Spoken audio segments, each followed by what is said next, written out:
দাদাগিরি বরদাস্ত করা হবে না। বৃহস্পতিবার বিকেল 4টে নাগাদ নাগরাকাটায় তৃণমূলের ব্লক কার্যালয়ে সাংবাদিক বৈঠক করে অসামাজিক ব্যক্তিদের এভাবেই হুমকি দিলেন নাগরাকাটা পঞ্চায়েত সমিতির সভাপতি সঞ্জয় কুজুর।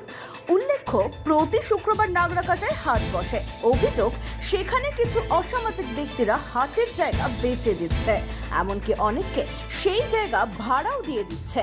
এছাড়াও হুমকি দিয়ে ব্যবসায়ীদের কাছ থেকে অতিরিক্ত টাকা পয়সা নেওয়া হচ্ছিল বলে অভিযোগ।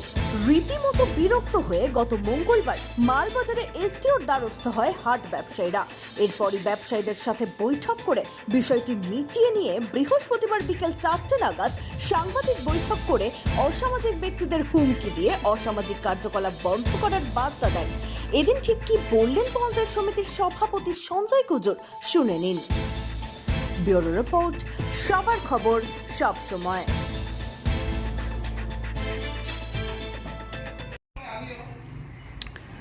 আচ্ছা, একটা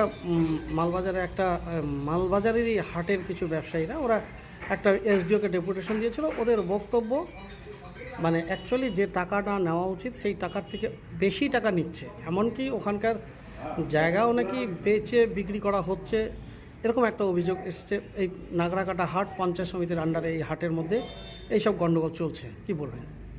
হ্যাঁ, এটা আমার নলেজে আসছে। আজ সভাপতি হিসাবে আমাকে মালবাজার এসডিও সাহেব ফোন করেছিলেন। ওনার কাছে মালবাজার ব্যবসা সমিতি একটা ডেপুটেশন করেছেন। আর ওনারা যে অভিযোগটা তুলেছেন যে অনেক ছেলেগুলা ওখান থেকে অকশন নামে 100 টাকা 150 টাকা করে নিয়েছেন, ওটা সত্যি নিয়েছে। কেন এই অভিযোগটা ওরা যখন ডেপুটেশন দিয়েছে এসডিওকে, তখন আমি কালকে মালবাজার পঞ্চায়েত সমিতির সভাপতি প্লাস ওরা 2-3 জন কালকে আসছিল। আমরা চেম্বারে বসে কথা বলেছি। তখন আমাদের নাগরাকাটা কিছু অ্যান্টি সোশ্যাল ছেলেগুলো আছে, আগে তো এটা পঞ্চায়েত সমিতির আন্ডারে ছিল না, তাই ওরা ওদের নিজের মতন করে টাকা কিন্তু তুলতো আর নিজের মতন করে জায়গা বিক্রি করেছে ওরা।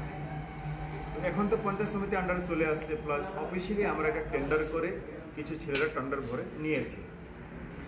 তো এটা ভালো হয়েছে, অভিযোগ হয়েছে, সব খোলাসা হয়ে গেছে, জানতে পেরেছি কে কে আছে। দেখুন, ওরাও জেনে গেছে এটা টেন্ডার হয়ে গেছে, এরা তার তুলতে পারবে না। তাই ওরা 1 সপ্তাহ আগে কিছু এটা গন্ডগোল করার চেষ্টা করেছিলেন। এটা ভালো জিনিস যে ব্যবসা সমিতি ওপিটি ভিডিও করেছেন, এসডিওকে দিয়েছেন, সিআই সাহেবকে দিয়েছেন, আইসি সাহেবকে। তো কালকে আমি ওদের সাথে বসে ওদের সাথে কনসাল্ট করে একটা রেড চার্ট তৈরি করে দিয়েছি। যেরকম ওই রেড চার্টটা আজকে বা কালকে সকালের মধ্যেই বাজারে ডিসপ্লে হবে। আর যারা টাকা তুলবে, যারা অপশন পেয়েছে, ওরা কুপন দেবে, কুপনের মধ্যে রেট লেখা থাকবে, ফোন নাম্বার থাকবে, আন্ডার পঞ্চায়েত সমিতি লেখা থাকবে। ওরা ছাড়া কারো কেউ টাকা তুলতে পারবে না। আর যারা টেন্ডার পেয়েছে তার কমিটি লিস্টটা আমরা এসডিওকে দিব, বিডিওকে দিব, আইসি সাহেবকেও দিব। ওরা ছাড়া আর কেউ করতে পারবে না। প্লাস আর যারা করছে তাদের বিরুদ্ধে কোনো ব্যবস্থা নেবে? অবশ্যই, যেটা হয়েছে হয়ে গেছে। এবার যদি কারা করে, এটা আমরা খুব কড়াভাবে ব্যবস্থা নেব। ব্যবসা সমিতির অনেক কিছু সমস্যাও ছিল, যেরকম জলের সমস্যা আছে, রাত্রে লাইটের সমস্যা আছে, ওখানে এন্ট্রি এক্সিট নেই, শুধু এন্ট্রি এক্সিট একটাই রাস্তা আছে, সমস্যা হয়। ওগুলোও কথা বলেছে। আমরা বলছি ঠিক আছে, এখন তো ইলেকশন চলে আসছে, ওগুলো আমরা সমস্যার সমাধান অবশ্যই করব।